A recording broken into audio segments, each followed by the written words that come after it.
ज्यांना पंतप्रधान करायला पाहिजे म्हणून तुमच्याकडे मतं मागायला आलो होतो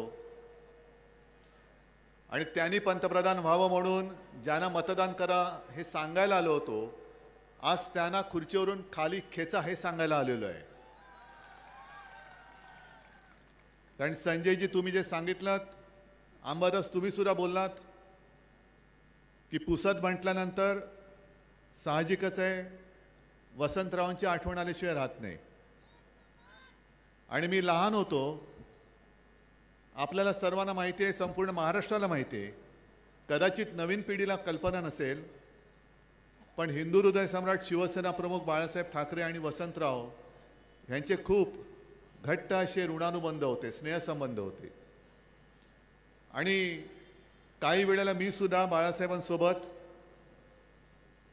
1 जुलै हा वसंतरावांचा जन्मदिवस, त्यांना शुभेच्छा द्यायला वर्षा बंगल्यावरती मी जात होतो बाळासाहेबांसोबत. असे आमचे ठाकरे कुटुंबीय आणि नाईक कुटुंबियांचे तेव्हा संबंध होते. पण आज समाज त्याच्यानंतर सलग शिवसेनेसोबत राहिलेला आहे, याचा मला अभिमान आहे. आणि वसंतरावांना सुद्धा अभिमान वाटत असेल की एका खऱ्याच्या बाजूनी, सत्याच्या बाजूनी माझा समाज उभा राहिलेला आहे. बोलण्यासारखं खूप आहे. शेतकऱ्यांच्या व्यथा आहेत, कामगारांच्या व्यथा आहेत, महिलांच्या व्यथा आहेत. पण या व्यथा मी बोलेन, पण तुम्ही भोगता आहात. मगाच्या सभेमध्ये सांगितलं, कारण आत्ता हल्ली माननीय पंतप्रधान यवतमाळमध्ये येऊन गेले, सभेला येऊन गेले ना.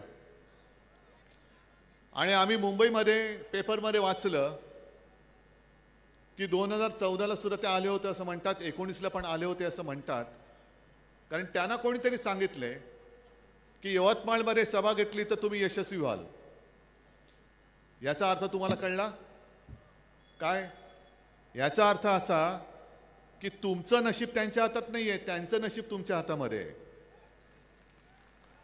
आणि 10 वर्ष सगळे जुमले बघितल्यानंतर ही माझी पुसदकर काय, महाराष्ट्रातली, संपूर्ण महाराष्ट्रातली जनता ही एवढी भोळी भाबडी नाही आहे की तुम्ही वाटेल त्या थापा मारायच्या, तुम्ही विश्वासघात करायचा, तुम्ही दगाबाजी करायची आणि वरती निवडणुकीच्या तोंडावरती येऊन काहीतरी फेकून जायचं भीक दिल्यासारखं की पुन्हा एकदा आम्ही तुमच्या पालख्या व्हायला तयार नाही. या वेळेला माझ्या छत्रपतींच्या महाराष्ट्रातला एक सुद्धा सैनिक भारतीय जनता पक्षाची पालखी वाहणार नाही. पालखीतनं जरा खाली खेचू आणि कडवट देशाभिमानी पक्षाला आम्ही त्याच्यामध्ये बसून आमचा पंतप्रधान, इंडिया आघाडीचा पंतप्रधान त्या दिल्लीच्या तख्तावरती बसू.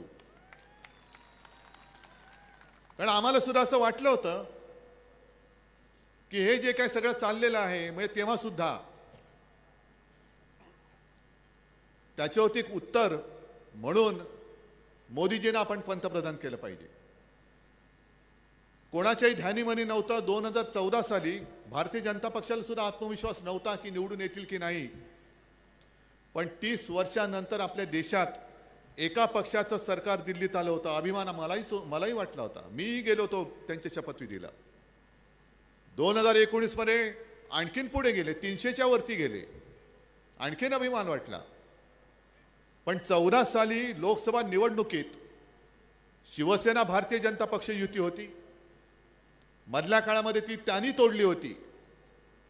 आज जे भारतीय जनता पक्षाची लोक बेंबीच्या देठापासून ओरडून सांगतात की उद्धव ठाकरेंनी हिंदुत्व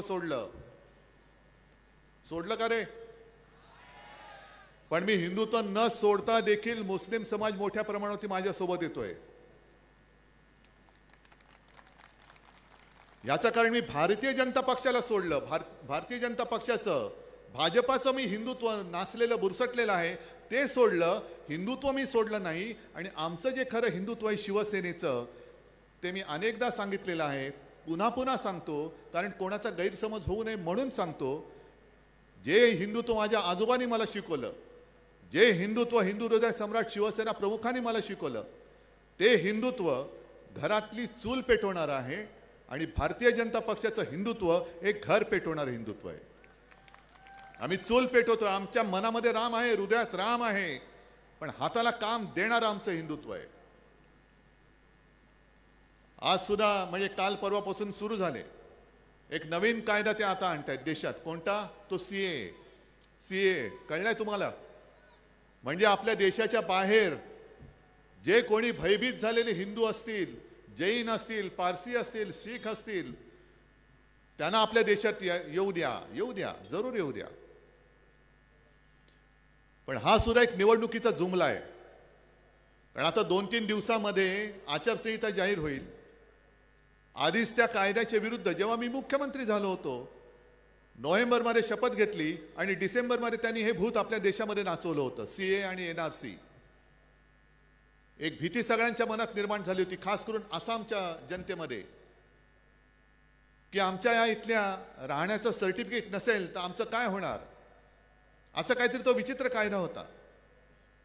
आणि त्याच वेळेला या कायद्याच्या विरुद्ध काही याचिका कोर्टात दाखल झाल्या.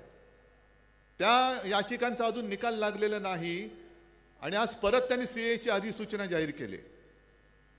म्हणजे हा निवडणुकीचा जुमला आहे. यांना फक्त धर्माधर्मामध्ये भेद करायचा आहे, मारामारी करायची आहे, दंगली पेटवायच्या आहेत. आणि म्हणून मी जे सांगतो की ही जी आता उद्याची निवडणूक होणार आहे, एका बाजूला भाजप आहे जो धर्माधर्मामध्ये द्वेष पसरवतो आहे, घटना बदल करू इच्छितो आहे, आणि दुसऱ्या बाजूला इंडिया नावाची आपली जी आघाडी झाली ती देशभक्तांची आघाडी आहे. म्हणजे ही निवडणूक देशभक्त आणि द्वेषभक्त अशी होणार आहे. सांगा तुम्ही कोणाच्या बाजूला? तुम्ही देशभक्त आहात की द्वेषभक्त आहात? पण यांच्या विरुद्ध जर काही बोललं तर लगेच देशद्रोही आहे. नाही, आम्ही देशभक्त आहोत. आणि जर बाहेरच्या देशातील हिंदूंना तुम्ही आपल्या देशात घेत असाल, जरूर घ्या. पण अजून देखील काश्मीरचं 370 कलम काढलं, ज्याला आम्ही पाठिंबा दिला होता. हो, दिलाच. आणि काश्मीरमध्ये जेव्हा काश्मीरी पंडित घर सोडून बाहेर पडत होते, म्हणजे आपल्याच देशामध्ये काश्मीरी पंडित संपूर्ण देशामध्ये विस्थापित होऊन असे पसरले होते, कोणी त्यांचा वाली नव्हता, तेव्हा संपूर्ण देशात एकमेव हिंदू हृदय सम्राट शिवसेना प्रमुख बाळासाहेब ठाकरे होते. त्यांनी सांगितलं की महाराष्ट्रामध्ये या, मी तुम्हाला घर देतो, मी तुमच्या शिक्षणाची सोय करतो. कुठे होता तेव्हा सीए? आज तुम्ही सीए आणता आहात. काश्मीरी पंडित जे सगळे घर सोडून पळून गेलेत, 370 कलम काढून 3, 4, 5 वर्ष, किती वर्ष झाली कल्पना नाही, अजूनही काश्मीरमध्ये निवडणुका घेत नाहीयेत. पण जे घर सोडून पळून गेलेले, पळावं लागलेले काश्मीरी पंडित आहेत, त्यांना काश्मीरमध्ये पुन्हा सुरक्षित तुम्ही नेऊन दाखवा पहिलं, आणि मग या गोष्टी करा. मग सीए जर का आणायचं असेल तर मणिपूर पेटलेलं आहे. मणिपूरमध्ये काही हिंदू राहत नाहीत. जाती जमातीमध्ये जो काही आगडोंब उसळलेला आहे, ना तिकडे पंतप्रधान जायला तयार, ना तिकडे गृहमंत्री जायला तयार. म्हणजे पंतप्रधान समुद्राच्या बुडाशी जातात, तळाशी जातात, पाण्याच्या तळाशी जातात, पण मणिपूरमध्ये जात नाहीत. महाराष्ट्रामध्ये मत मागायला येतात, पण मणिपूरमध्ये जात नाहीत. काय मणिपूरमध्ये जे भयभीत झाले ते हिंदू नाही आहेत? बरं, हे सगळं बाजूला ठेवा. आत्ता हल्ली म्हणजे वर्ष 6 महिन्यामध्ये मुंबईमध्ये सुद्धा, कदाचित तिथे काढला असेल नसेल मला माहिती नाहीये, पण याच भाजपच्या चेल्या चपाट्यांनी हिंदू जन आक्रोश मोर्चे काढले होते. माहिती आहे तुम्हाला? हिंदू जन आक्रोश. आणि मी त्यांना प्रश्न विचारला होता की आता 10 वर्ष होत आली, तुमचे मोदीजी विश्वगुरु तिकडे पंतप्रधान म्हणून बसलेत, सगळ्यात जगातला सगळ्यात शक्तिमान माणूस देशाच्या पंतप्रधानपदी बसलेला आहे, हिंदुत्ववादी आहेत ना, मग अशा माणसाच्या राजवटीत हिंदूंना आक्रोश करावा का लागतो आहे? देशाबाहेरचे हिंदू तुम्ही भयभीत असतील ते आणा, पण तुमच्याच राजवटीमध्ये आमच्याच देशातील हिंदूंना जन आक्रोश मोर्चे काढावे लागत असतील तर इथे भयभीत झालेल्या हिंदूंनी जायचं कुठे? त्यांची सुरक्षा करायची कोणी? हे सगळं देश नाचवणारं राजकारण मी तर त्यांना भाडकाऊ किंवा भाडोत्री जनता पक्ष म्हणतोय. कारण तो जनता पक्ष वेगळा होता, एक वेगळा नीतिवान पक्ष होता, नीतिवान माणसांचा पक्ष होता. 2014 साली आणि 19 साली आणि आता पुन्हा 24 साली मोदीजी इकडे येऊन गेले. मी बातम्या घेऊन आलेलो आहे. 2014 साली इथल्याच कुठल्या दाबडी गावामध्ये चाय पे चर्चा त्यांनी केली होती, म्हणजे चहा पिता पिता चर्चा. आणि काय काय सांगितलं होतं, मी कापसासाठी काय करीन, शेतकऱ्यांचं उत्पन्न दुप्पट करून देईन, शेतीला मी वीज पुरवठा करीन, बँकेचे अधिकारी घरी येऊन तुम्हाला कर्ज पुरवठा करतील. मग तुम्ही मला सांगा, याच्यापैकी एक तरी गोष्ट झाले? कर्ज पुरवठा होतोय? बँकेचे अधिकारी घरी येऊन कर्ज पुरवठा करतायत का? कर्ज फेडता येत नाही दुर्दैवानी म्हणून जप्तीच्या नोटिसी लावायला घरी येत आहेत ते सांगा. पीक विमा योजनेचे किती जणांना पैसे मिळालेत? दिवसाकाठी किती जणांना वीज मिळते? जनधन योजना किती जणांना मिळालेली आहे? उज्ज्वला योजना किती जणांना मिळालेली आहे? सगळ्याचं उत्तर नाहीच.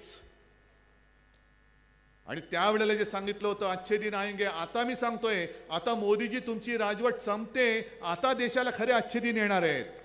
अब अच्छे दिन आएंगे. कारण जुमलाबाजी करणार सरकार आता जाणार, आम्ही त्यांना घालवणार. पण तुम्ही सगळे शेतकरी आहात, किती शेतकरी आहे तिकडे? जरा हात वर करा. एवढे सगळे शेतकरी आहात? जरा हात वरतीच ठेवा आणि आजूबाजूला बघा. जरा हात वरतीच ठेवा आणि आजूबाजूला बघा. किती जण तुम्ही आहात? अरे एवढे हात जर का हातात हात घालून उभे राहिले तर हुकुमशाहीची काय हिंमत आहे तुम्हाला चिरडून टाकण्याची? पण तुम्ही सगळे साधे भोळे आहात. तुम्ही काय करता? कर्ज फेडता येत नाही, कारण एक तर कर्ज काढताना जमीन गहाण टाकावी लागते, घर गहाण टाकावं लागतं, बैलजोडी गहाण टाकावी लागते, बायकोचं मंगळसूत्र गहाण टाकावं लागतं. आणि मी स्वतः त्यावेळेला फोटोमध्ये बघितलेलं आहे की बैलजोडी गहाण टाकल्यानंतर एक तर स्वतः शेतकरी किंवा शेतकऱ्याची पत्नी ही नांगराला झुंपून तुम्ही नांगरणी करता. मग अशा वेळेला कुठे जातात मोदीजी? कुठे जातात गृहमंत्री?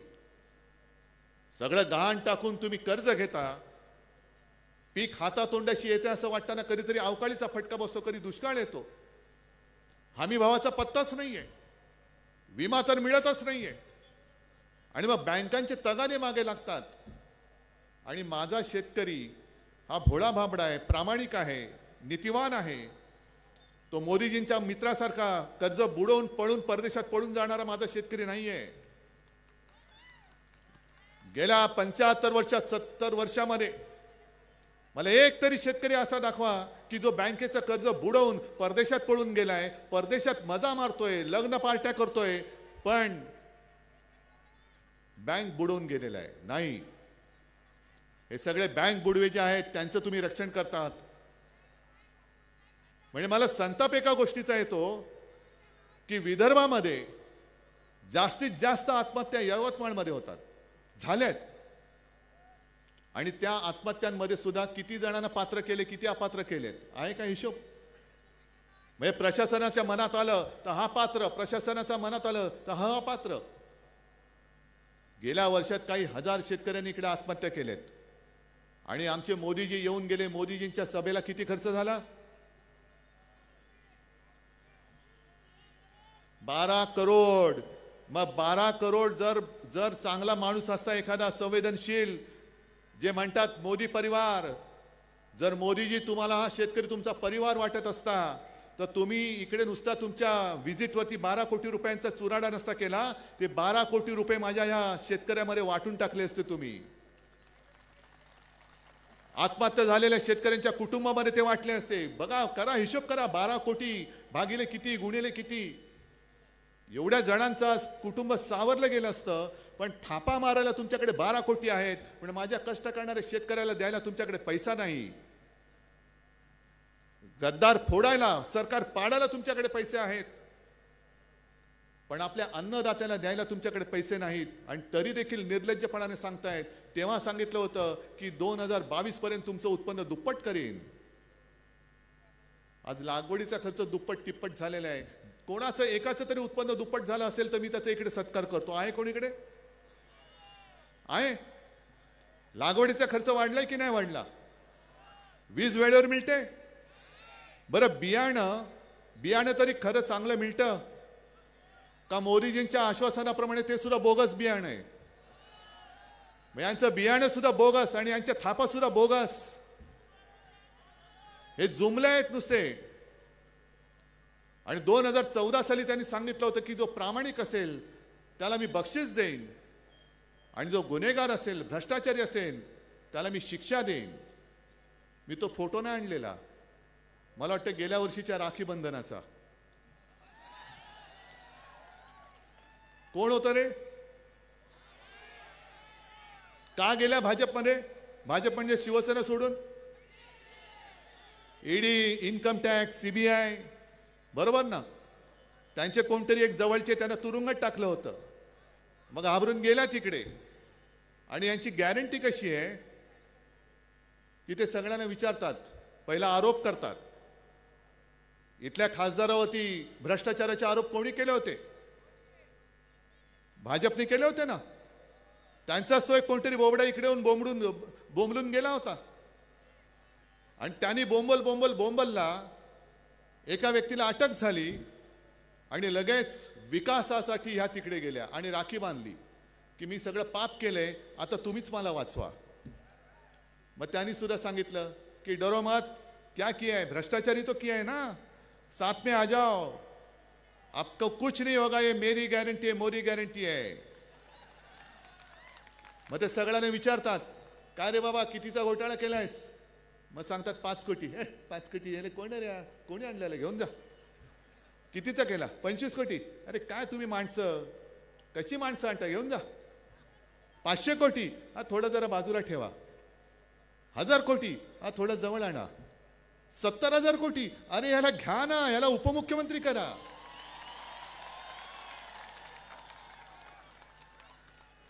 जेवढा घोटाळा मोठा तेवढं पद मोठं. मग मला असा प्रश्न पडलाय, ज्या मोदीजींनी राष्ट्रवादीवरती म्हणजे अजित पवारांवरती 70,000 कोटी सिंचन घोटाळ्याचा आरोप केला, लगेच 4 दिवसात हे उडी मारून तिकडे गेले आणि त्यांना उपमुख्यमंत्री केलं. जर 70,000 कोटीचा घोटाळा केलेला उपमुख्यमंत्री होत असेल तर मुख्यमंत्रीची किंमत काय असेल? मुख्यमंत्र्यांनी किती केला असेल? कारण 19 साली जे बोंबलत फिरत होते, मी पुन्हा येईन, मी पुन्हा येईन, त्यांचा पत्ता सुपडा साफ करून टाकला. आधी उपमुख्य म्हणजे अर्धा मुख्यमंत्री केला, आणखीन त्यांच्या उरावरती अजित पवार बसून पाव मुख्यमंत्री करून टाकला.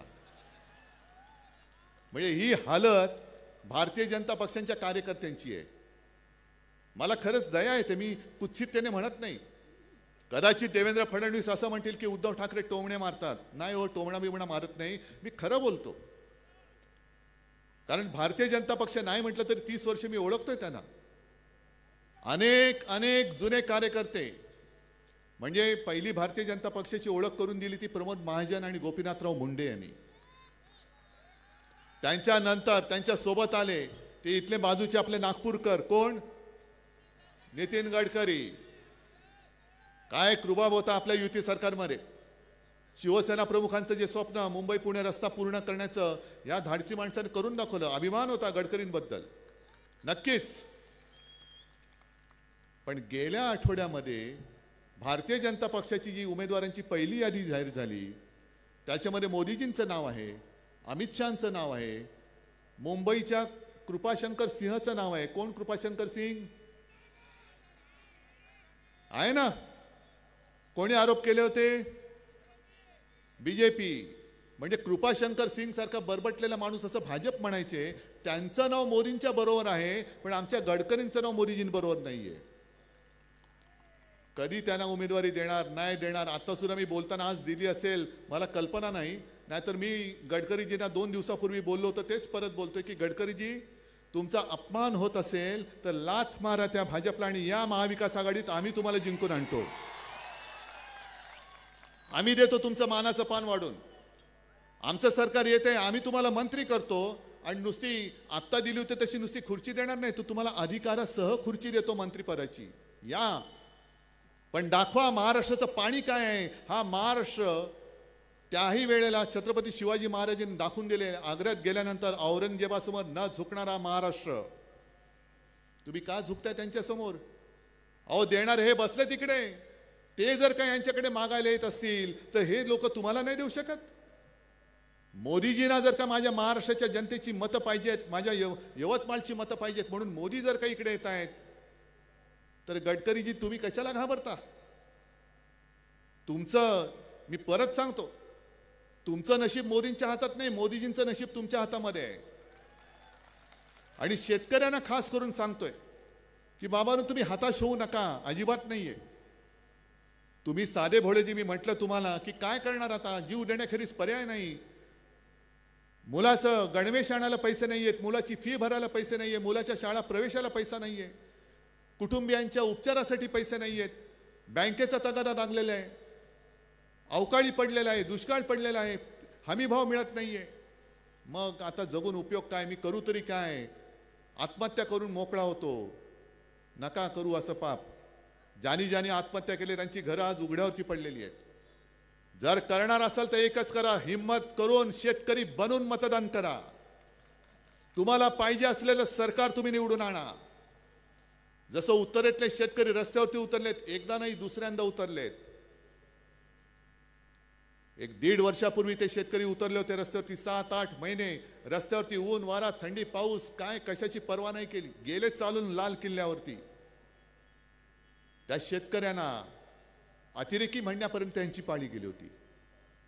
आज सुद्धा जे शेतकरी रस्त्यावरती उतरलेत, काय त्यांची मागणी? काय तुमची खुर्ची मागतायत का तुमच्याकडे भीक मागतायत? तुम्ही जे 2014 साली सांगितलं होतं की स्वामीनाथन कमिटीप्रमाणे आम्ही तुम्हाला हमीभाव देऊ, तुमचा लागवडीचा खर्च असेल त्याच्यामध्ये 50% रक्कम अधिक टाकून तो तुम्हाला हमीभाव म्हणून देऊ, एवढंच ते मागतायत. स्वामीनाथनना तुम्ही भारतरत्न दिलं. मग स्वामीनाथनना भारतरत्न दिला असाल हरित क्रांतीचे जनक म्हणून, तर मग त्यांनी दिलेला अहवाल केराच्या टोपलीत का टाकताय?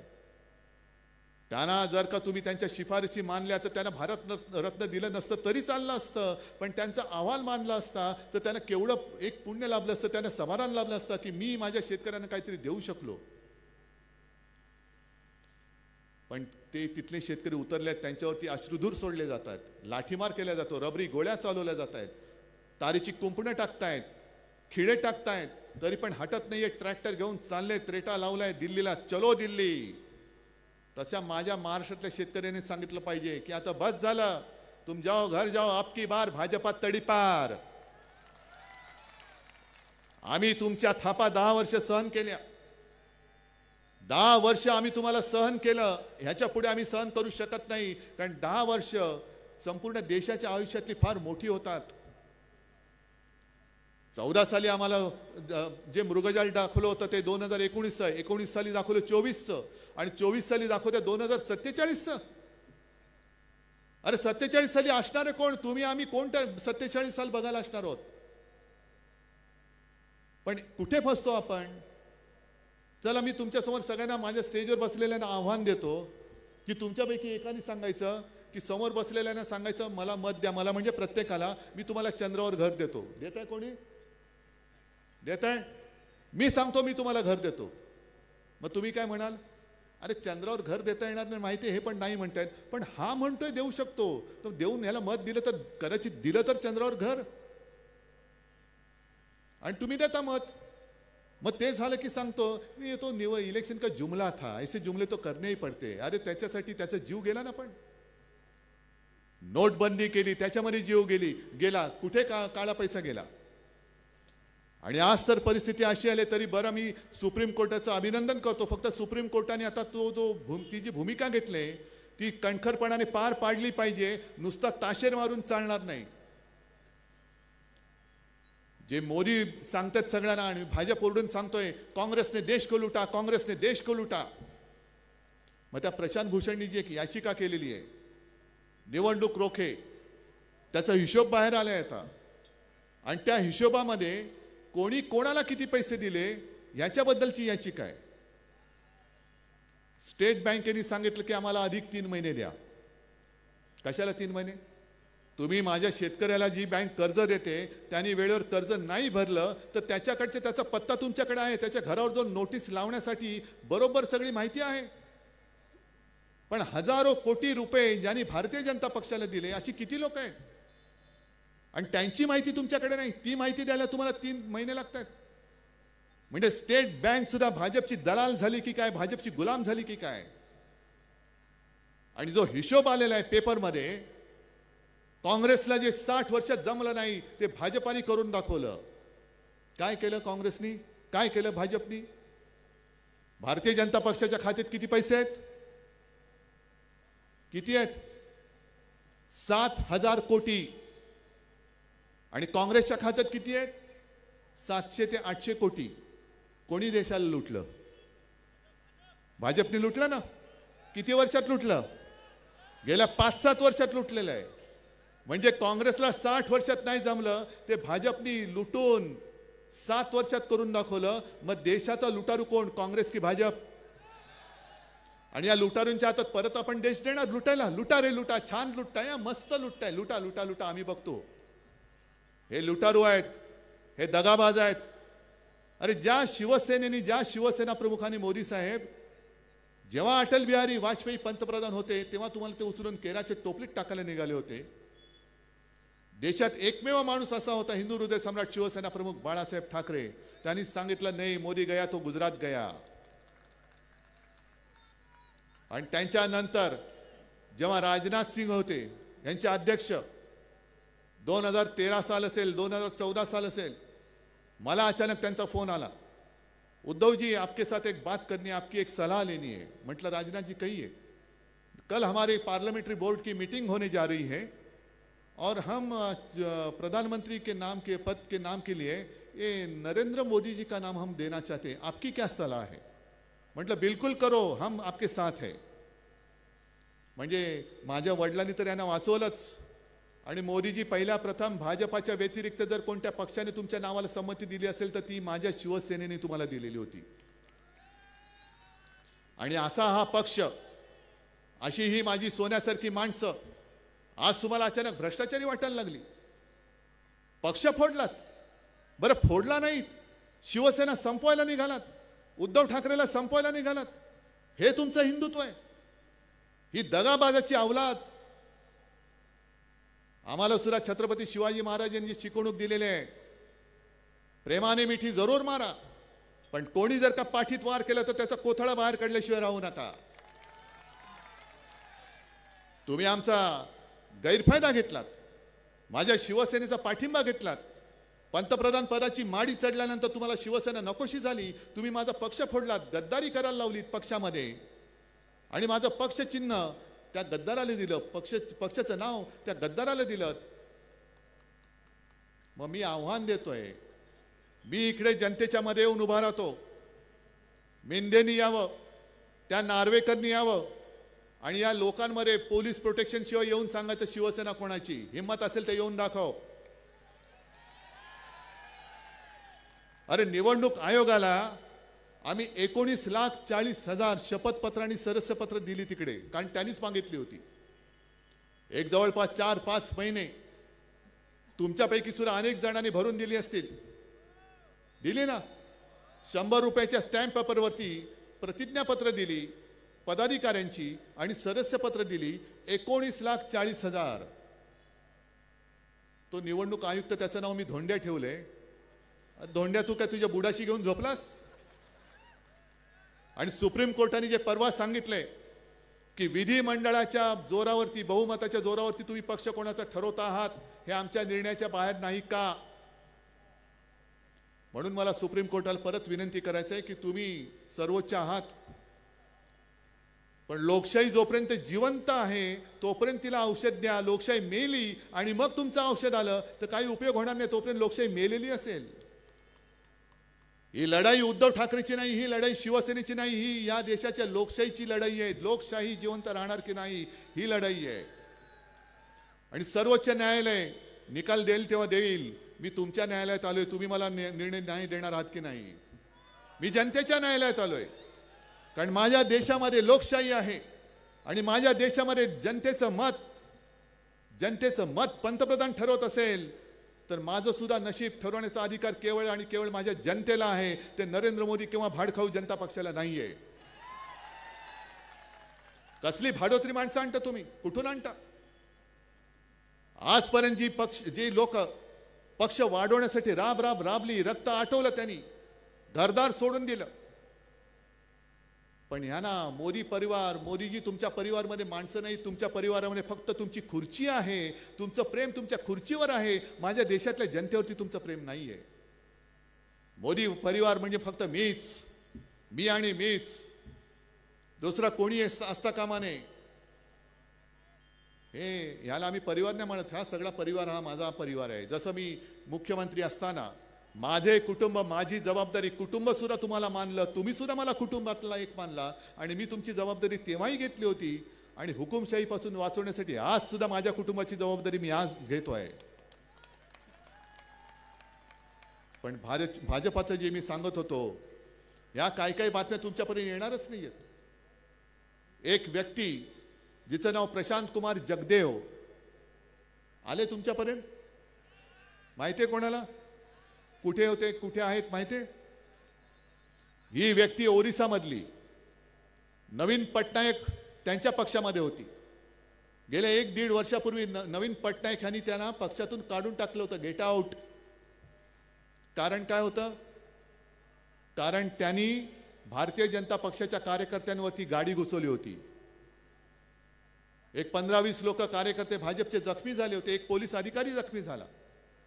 आणि नवीन पटनायकने सांगितलं की हा राक्षसीपणा माझ्या पक्षात चालणार नाही, भाजपचे असले तरी माझ्या राज्यातली ती माझी जनता आहे, त्यांना चिरडण्याचा प्रयत्न केलास, गेट आउट. काढून टाकलं त्यांना.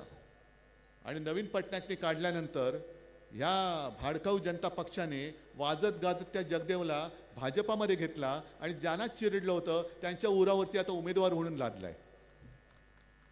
हे हिंदुत्व तुम्हाला मान्य आहे? हे हिंदुत्व तुम्हाला पटतंय? म्हणजे निवडणुका आल्यानंतर वाटेल ते तुम्हाला देईन, ही जी बातमी आहे. मगाशी अंबादासजी तुम्ही उल्लेख केला, मी बातमीच घेऊन आलेलो आहे. हे दुसरे गद्दार, एक मोठा गद्दार, एक छोटा गद्दार. नाव सेवालाल महाराजांचं घ्यायचं. अरे सेवालाल महाराजांबद्दल मला सुद्धा आदर आहे, मी सुद्धा पोहरा देवीला जाऊन नतमस्तक घेऊन आलेलो आहे. सगळे सुनील महाराज वगैरे सगळे माझ्या सोबत आहेत. पण सेवालाल महाराजांचं नाव घेणार असाल तर महाराजांच्या शिकवणीप्रमाणे वागा. काय महाराजांची शिकवण होती? महिलांशी कसं वागलं पाहिजे, मुली म्हणजे जिवंत देवी असतात, हे सेवालाल महाराजांनी सांगितलेलं आहे. यांनी काय केलं होतं तुम्हाला माहिती आहे? मी का काढला होता त्याला मंत्रिमंडळातून? गणेश छत्रपती शिवाजी महाराजांची शिकवण, सेवालाल महाराजांची शिकवण आहे. जो एक भूखंड समाजाच्या नावाखाली दिला गेला होता, बंजारा समाजाने मागणी केली होती, त्यांना भूखंड दिला आणि ह्या गद्दारांनी तो स्वतःच्या नातेवाईकांच्या ट्रस्ट खाली घचत घातला. अशी बातमी आहे. हे तुमची सेवा करणार? हा भूखंड तुम्हाला परत मिळणार? आता त्या भूखंडाचं काय होईल, कोर्टात जे जातील त्याचं काय होईल ते होऊ देत. पण मला खात्री आहे तुमच्या आशीर्वादाने आपलं सरकार परत येणार, केंद्रातही येणार आणि राज्यातही येणार. आणि ह्याच्या घशात घातलेला भूखंड जर कोणी बाहेर काढू शकलं नाही तर मी तुमच्या समाजाला पुन्हा नव्या मुंबईमध्ये भूखंड दिल्याशिवाय राहणार नाही. आणि तो फक्त आणि फक्त तुमच्या समाजाचा असेल. माझ्याकडे कधी लांडी लबाडी किंवा खोटे म्हणून मी मत मागायला आलेलो नाहीये. आज जे काय अमित शहा म्हणतात घराणेशाही, अहो आमच्या 3 पिढ्या तर जनतेसमोर आहेत, 4थी पिढी सुद्धा तर लोकांमध्ये फिरते. पण अगदी मगाच्या सभेत सांगितलं, इतरही सभेत सांगितलं, माझ्या आजोबांपासून 7-8 पिढ्या या जनसेवेमध्ये आमच्या जनतेच्या चरणी आम्ही सेवा करतो आहोत. मग मोदी साहेब तुमच्या किती पिढ्या जनतेसाठी राबल्यात? अमित शहाजी तुमच्या किती पिढ्या जनतेसाठी राबल्यात? तुम्ही आमच्यावरती आरोप करता. आदित्यला मुख्यमंत्री करायचंय, बरं करायचंय मला, पण यांनी मतं दिली पाहिजेत ना. यांनी मतं दिली तर मी काय, आदित्य काय, कोणी मुख्यमंत्री होईल ते यांनी ठरवायचंय. पण अमित शहाजी पहिली गोष्ट लक्षात ठेवा, मुख्यमंत्री होण्यासाठी लोकांनी निवडून द्यावं लागतं. कारण मुख्यमंत्री पद म्हणजे क्रिकेट कंट्रोल बोर्डाचं अध्यक्षपद नाहीये, जसं तुम्ही तुमच्या पोराला तिकडे बसवलंय. जय शहाला जसा बसवलाय तो काय निवडून आलाय? काय त्याचं क्रिकेटमधलं योगदान काय? काय बॅट्समन आहे, बॉलर आहे? नशीब बॅट्समन बॉलर नाहीये. कसा चालतो, कसा बोलतो, काय याचं कर्तृत्व? पण कोणाच्या धानीवानी नसताना अचानक जय शहा भारतीय क्रिकेट कंट्रोल बोर्डाचे अध्यक्ष. कर्तृत्व काय? मुंबईत होणारी क्रिकेटची फायनल हे गुजरातला नेली आणि गुजरातमध्ये जाऊन हरले, हे यांचं कर्तृत्व. पण हे सगळं चालतं तुम्हाला हे घराणेशाहीच्या माध्यमातून तुमचे सगळे चोचले तुमच्या मुलाबाळांचे चालतात. पण आम्ही जनतेची सेवा करून जर त्यांच्याकडे मतं मागितली, आणि मला तर काहीच व्हायचं नव्हतं आणि काहीच व्हायचं नाहीये, मी लढतो ती तुमची लढाई लढतोय. आमच्याकडचे गद्दार तुम्हाला मुलाबाळांसकट चालतायत. मुख्यमंत्री आणि त्याचं दुसरं ते म्हणजे पोरग आहे ते चालतंय. सगळे आमच्यातली घराणेशाही गद्दार घराण्यांची हे चालते, घराण्यांची गद्दारी चालते. घराणी फोडता तुम्ही. म्हणजे मी कालच्या सुद्धा सभेत सांगितलं की जर तुम्ही चांगले सगळे असाल, किती हुशार असलात तरी चुकून देखील भाजपवाल्यांना आपल्या चांगल्या कार्यक्रमात बोलवू नका. लग्नात तर अजिबात बोलवू नका. कारण यांची सवय अशी आहे की लग्नात बोलवल्यानंतर जाणार, येणार आग्रहाने, अरे काय म्हणतोस, कसा काय काय, मग तुम्ही या जेवायला बसा, जेवायला बसा, वाचून देऊ, जिलबी देऊ, हा दे दे दे दे, पुरणपोळ्या देऊ, किती 25 पोळ्या खातो मी, त्याच्यावरती तूप बरे, सगळं बोलून मस्त ढेकर देणार आणि नवरा बायकोमध्ये भांडणं लावून दुसऱ्या पंक्तीला जाणार. ही अशी दगाबाज, ही अवलादे दगाबाज. आणि त्या दगाबाजीचा कसा फडशा पाडायचा हे महाराष्ट्राला पक्क माहिती आहे. आणि या वेळेला मी परत सांगतो, धनुष्यबाण त्यांनी चोरलेलं आहे, चोराच्या हातामध्ये धनुष्यबाण आहे. या वेळेला आपली धगधगती मशाल यांचं हुकुमशहाचं बूट जाळून टाकणारी आहे. 50 खोके वाटणारे गेले. हे माझं वैभव, माझं ऐश्वर्य खोक्यामध्ये मावणारं नाही. हे खोक्यात मावणारं माझं वैभव नाहीये आणि तेच त्यांच्या पोटात दुखतंय. एवढं करून सुद्धा उद्धव ठाकरे संपत का नाही? कारण मोदीजी, शहाजी तुमच्यापेक्षा उद्धव ठाकरेवरती माझ्या जनतेचा विश्वास जास्त आहे. आणि कदाचित उद्या तुम्ही 50 खोके इकडे मोकळे कराल, पण लक्षात घ्या तुमच्याकडे धनसंपत्ती आहे, माझ्याकडे जनसंपत्ती आहे. हे माझे लोक, ही माझी शक्ती आहे, ही माझी ताकद आहे. तुम्ही किती पैसे ओतले तरी वाया जातील, पण माझं एकाही निष्ठावंताचं मत तुमच्या पारड्यामध्ये पडणार नाही. आणि 2-3 दिवस राहिलेत आता आचारसंहितेला. ही जागा शिवसेना जिंकणारच, शिवसेनाच जिंकणार. पण त्या विजयाची जबाबदारी मी तुमच्यावर टाकतोय. विजय मिळवून देणार. मागाशी फक्त शेतकऱ्यांनी हात वर केले होते, आता सगळ्यांनी हात वर करून सांगा, होय हा विजय आम्ही आज तुम्हाला दिला. नक्की. मग विजयाच्या सभेला बोलवणार? कोणत्याही गद्दाराच्या भूलथापांना बळी पडणार? मशाल एके मशाल. चोराच्या धनुष्यबाणाला उभं करायचं नाही. आणि मशालेवरती आपला जो उमेदवार आहे, उमेदवार सांगण्याची गरज आहे. बस आता फक्त नाव जाहीर करत नाही.